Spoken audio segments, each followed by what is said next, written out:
Chicago Working Group on Extreme Inequality sponsored event, Winter Kickball. What you're about to experience will not be your average ordinary kickball game. No ma'am, sir, or zer. Because it is not hard work and athleticism that scores you a home run in life. That's right, no it is not. No way. In most cases, your place in society is already set by the time you pop out of your mom's cooch. Not fair, you say. Life is not fair, my friends. Even if you catch our ball, the game is stacked. The deal is already done. Many of us are born with more privileges, landing us on second or third base, while others are left behind or even struggling to get to first. And by good faith, luck, or in some cases, by stealing, they get to second, third, and maybe fourth, but rarely. Fourth base is reserved for the lottery winners, the CEOs, inheritors, and celebrities. Ladies and gentlemen, and for all those in between, we are living in a cat and mouse game of chase with high hopes of kicking a home run to earn that American dream or Olympic medal. Let the game, class-conscious kickball, begin! Alright, the geometry of the course design was created by myself and Matt Joint. We walked around and made like a square diamond thing. And now it's being shoveled out by Roman. Give a shout out, Roman! Roman with the shovel! Alright. Yeah! So this is a unique design of our own. You know, just took a lot of ingenuity and thought to do it. And here we are, ready for some kickball. Push it, Roman! Push it real good. Everybody know each other? Hey. What are our characters here? I'm Sylvester the Asthmatic. I'm Susie Ski Medal. I'm Kiki. I'm Gregory. Max Power. Christy Walton. Greta Cummings. I'm Edwina the Eagle. When you hear your name up to kick, you will kick that ball, and depending on what base you are predetermined to go to, you will go to that base. No and you will base. just No base. follow along and be as dramatic and as however you want. Okay. What might happen is if we kick the ball and someone thinks that they catch it and they think they're going to get us out, that is not okay. We are still playing. It's part of the game is stacked. The first inning, right? Yes, So, the game is stacked. The game is stacked. The game is stacked. The game is stacked. The game is stacked. The game is. Are we ready in the infield? Woo! First up to kick, we have Edwina the Eagle.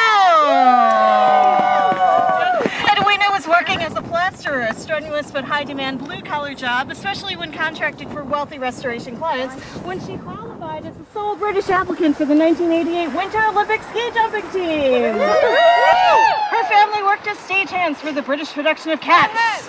So EDE, as she was known, was forced to self-fund her training. She wore 7 layers of socks to accommodate her donated pair of skis. They were top of the line, but terribly ill-fitting. Another problem was that she was very short-sighted, requiring her to wear her glasses at all times, even though when skiing they fogged to such an extent that she could not see. She finished last in both the 70-meter and 90-meter events, hardly making it to first base at all, having to succumb to the arduous labor of plastering until she got arthritis so bad that she had to live off Social Security for the rest of her life. Okay. Next up, Susie Ski Medal.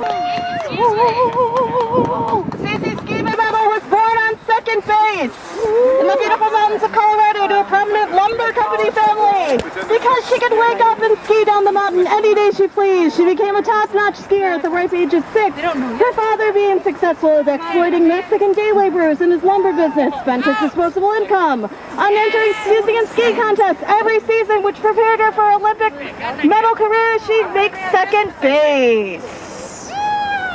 Okay, now Angel is up. Angel was born in Guatemala to a working-class family. At the age of 15, his parents came to America in search of work, leaving him to tend to his 3 siblings. Though they sent resources and money home to him, his adolescent years were spent as a caregiver instead of as a student. When he turned 20, he came to southern Georgia to work, but he'll never be able to attend school because his siblings are dependent on his meager earnings to survive. He is stuck on first place, and he'll be running in place until he is exhausted. Meanwhile, Susie Ski Medal signs on to a sponsorship with Campbell Soup, which propels her to its third But under the strict rules of competition, she's tested and caught drinking performance-enhancing drugs. Which strikes her out on a mandatory 2-year suspension with ridicule and shame. Kiki is up. Kiki was born into poverty in upstate Buffalo, New York. She was a good kid, walked to school uphill both ways, fell in love with their after-school thespian drama club. Kiki spent afternoons collaborating with Donna, Bette Midler, and Sophie Tucker, impersonating her and singing loud in her bedroom. Kiki won a scholarship to Juilliard in New York City, which landed her on first base, as Juilliard ain't easy to get into.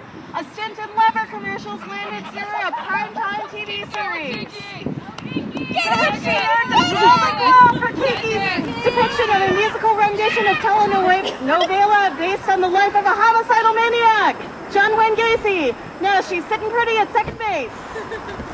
Wait, despite her prestige and fame, she decided to return to her roots of the live stage, backtracking to first base to take an equity actor gig in a regional theater in order to play the lead in the stage revival of Victor Victoria. Greta married into the Philip Morris USA family and comfortably situated herself on third base. You don't even need to kick, Greta. She earned her bachelor's degree in applied mathematics from a middle-of-the-road school, the College of Charleston in South Carolina. No, not your prestigious Ivy League school. Though she married Gregory Cummings Sr., she had to fuck members of the senior management team in order to secure her position as Senior Vice President of Quality and Compliance for Philip Morris USA. She makes $1.2 million annually. She is on third base. Sylvester grew up